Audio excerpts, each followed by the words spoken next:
এই ইউনূস সরকার আমাদের রক্তের উপর দাঁড়ায় আছে, ঠিক কিনা ভাই?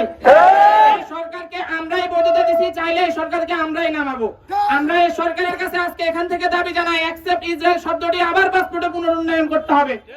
ওয়ামা লাকুম লা তুকাতিলুনা ফি সাবিলিল্লাহ وما لكم لا تقاتلون في سبيل الله والمستضعفين من الرجال والنساء والولدان الذين يقولون ربنا أخرجنا من هذه القرية الظالمون أهلها واجعل لنا من لدنك وليا واجعل لنا من لدنك نصيرا। আপনারা কি এই আয়াতের কোনো কিছু বুঝতে পারছেন? আজকে সকালবেলা যখন ঘুম থেকে উঠি, এক ইসরায়েলি সাংবাদিক ভাই, উনি রাতে ঘুমাচ্ছিল তাঁবুতে ঘুমানো অবস্থায় ইসরায়েলি বাহিনী তার তাঁবুতে আগুন ধরায় দেয়। উনি তখন হাত বাড়ায় দেয় যে ওনাকে বাঁচানোর জন্য। এখন তাঁবু থেকে যারা পলায়ন করতে সক্ষম হয়েছে ওনাদের হাত দাঁতে দিয়ে ওদের হাতে আগুন লেগে যায়। এখন আমি যে আয়াতটা তিলাওয়াত করছি ওই আয়াতে আল্লাহ বলা হয়েছে, তোমাদের কি হইলো মুসলিমরা যে তোমরা আল্লাহর পথে লড়াই করছো না? আল্লাহর পথে লড়াই বলতে কি বুঝায় ভাইরা? আল্লাহর পথে জিহাদ বুঝায়। আল্লাহর পথে কি বুঝায়? জিহাদ বুঝায়। গত 15 বছরে জিহাদ শব্দের সাথে ইসলামের সবচাইতে শক্তিশালী শব্দটাকে ইসলামের সবচাইতে মজলুম শব্দ বানানো হয়েছে। আপনারা কি জানেন? আপনারা জানেন এই কথা? আমাদেরকে ব্যাপকভাবে জিহাদ শব্দের প্রচলন ঘটাইতে হবে। জিহাদ কোনো সন্ত্রাসবাদী শব্দ না, জিহাদ কোনো সন্ত্রাসবাদী শব্দ না। জিহাদ হইল অত্যাচারী যখন মজলুমের উপর অত্যাচার করে তখন মজলুম যে প্রতিরোধ গড়ে তুলে ওটা যদি আল্লাহর রাস্তা হয় সেটাই হলো জিহাদ। ভাইয়েরা আমার, কথা বেশি বলবো না। আমি ইসলামী লাইনে পড়াশোনা করি নাই, আমি জাস্ট আপনাদেরকে করণীয় কিছু দিক নির্দেশনা বলবো। প্রথম কথা হলো, এটা একটা ধর্মযুদ্ধ। এটা কিসের যুদ্ধ? এটা কোনো রাজনৈতিক যুদ্ধ না, এটা কোনো শুধুমাত্র একটা ভূমির যুদ্ধ না।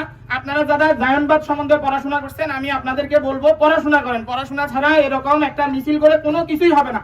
আমরা রাসূল সাল্লাল্লাহু আলাইহি ওয়াসাল্লামের অবমাননার জন্য অনেক মিছিল করছি, কিন্তু আমরা কি কখনো অবমাননা বন্ধ করতে পারছি? পারি নাই, কারণ আমরা রাসূলের সিরাতটা পর্যন্ত এখানে 90% মানুষ আমরা পড়ি নাই।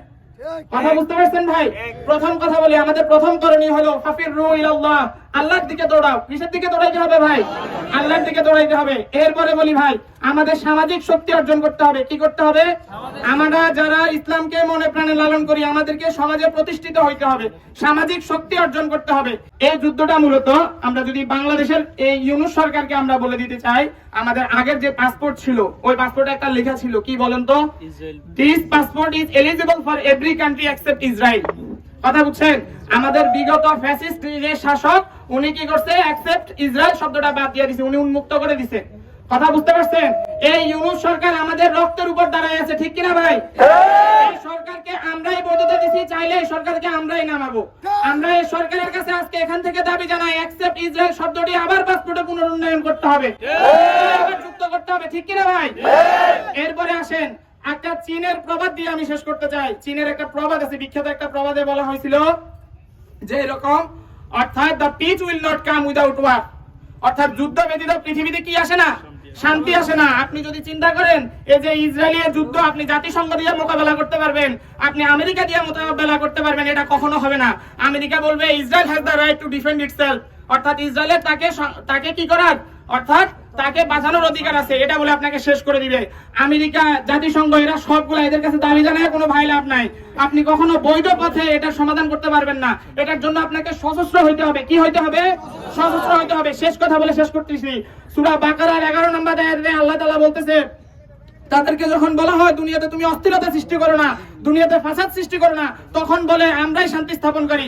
ইসরায়েলের নেতানিয়াহুকে যখন বলা হচ্ছিল যে তুমি এরকম গণহত্যা কেন করতেছ, সে বলতেছে যে আমরা দুনিয়াতে শান্তি স্থাপন করতেছি। আপনি যদি এখনো না বুঝেন ভাই, আপনি আর কখনোই বুঝবেন না, আপনাকে আল্লাহ বুঝার জন্য পাঠাবেও না কখনো। এই বলে শেষ করতেছি।